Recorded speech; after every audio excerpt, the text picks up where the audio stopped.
সূর্য ঢাকার আকাশে মধ্য গগনে। বাড়িধারার ৭৫ পার্ক রোডের পিচঢালা রাস্তা উত্তপ্ত, গনগনে তাপে ফেটে চৌচির।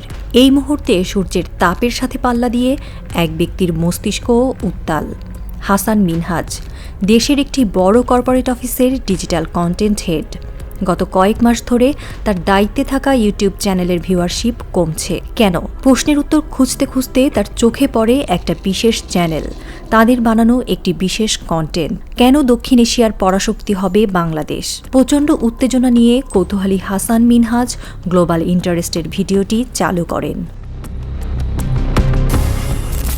বাংলাদেশের মানচিত্রে চোখ রাখলে প্রথমে মনে হতে পারে এটি একটি ছোট দেশ, কিন্তু একবার গভীরে তাকালেই বোঝা যায় এটি এশিয়ার অন্যতম গুরুত্বপূর্ণ অবস্থানে দাঁড়িয়ে আছে। আন্তর্জাতিক বাণিজ্য, নৌপরিবহন এবং আঞ্চলিক সংযোগের ক্ষেত্রে এটি একটি অনন্য সম্পদ। স্বাধীনতার পর থেকে রাজনৈতিক ও কূটনৈতিক চ্যালেঞ্জের কারণে এই সুবিধাগুলো পুরোপুরি কাজে লাগানো সম্ভব হয়নি, কিন্তু সময় বদলাচ্ছে।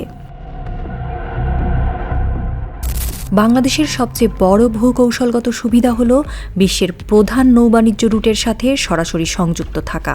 বঙ্গোপসাগরের বিস্তীর্ণ জলসীমা আন্তর্জাতিক সমুদ্রপথের পূর্ব পশ্চিম শিপিং রুটের সঙ্গে যুক্ত, অথচ বিশ্বের ৪৪টি দেশ কোনো সমুদ্রসীমা ছাড়াই অন্য দেশের বন্দর ব্যবহার করে তাদের আমদানি রপ্তানি সম্পন্ন করে।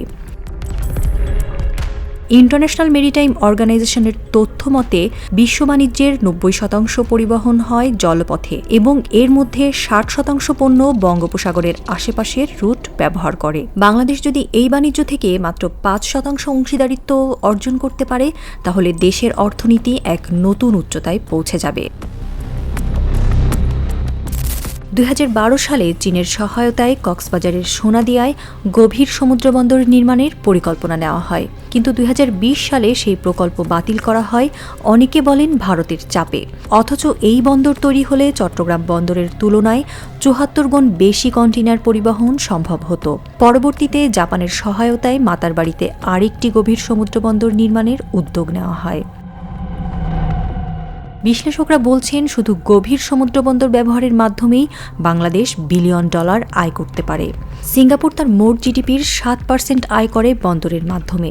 একই সুবিধা কাজে লাগিয়ে বাংলাদেশও হতে পারে দক্ষিণ এশিয়ার ট্রান্সশিপমেন্ট হাব। বাংলাদেশের ভূকৌশলগত গুরুত্ব শুধু সমুদ্রপথেই সীমাবদ্ধ নয়। নেপাল ও ভুটান, যাদের কোনো সমুদ্রবন্দর নেই, তাদের জন্য বাংলাদেশের চট্টগ্রাম বন্দর সবচেয়ে সুবিধাজনক প্রবেশদ্বার। কিন্তু ভারতের শিলিগুড়ি করিডোরের কারণে এই সুযোগ এখনও পুরোপুরি কাজে লাগানো সম্ভব হয়নি। এদিকে নেপাল বাংলাদেশের সাথে জলবিদ্যুৎ রপ্তানি করতে চায়, কিন্তু বাধা সেই শিলিগুড়ি করিডোর। মাত্র ৩০ মাইল দীর্ঘ এই করিডোরের অনুমতি পেলেই বাংলাদেশ সরাসরি নেপাল ও ভুটানের সঙ্গে বাণিজ্য সম্পর্ক স্থাপন করতে পারবে। অর্থনৈতিক বিশ্লেষকরা বলছেন, এটি বাংলাদেশের জন্য এক বিশাল সুযোগ। বিশ্ব মানচিত্রে বাংলাদেশের সবচেয়ে বড় শক্তি তার ভূকৌশলগত অবস্থান। সঠিক পরিকল্পনা ও কৌশলগত দৃষ্টিভঙ্গি গ্রহণ করলে বাংলাদেশ তার অর্থনৈতিক ও ভূরাজনৈতিক প্রভাব বহুগুণ বৃদ্ধি করতে পারে। বিশ্লেষকরা বলছেন, এখন শুধু সঠিক নীতি ও কূটনৈতিক দক্ষতা প্রয়োগ করে সম্ভাবনাকে বাস্তবে রূপ দেওয়ার সময় এসেছে। টেলিভিশনের বড় কর্তা হাসান মিনহাজ স্ক্রিন বন্ধ করলেন।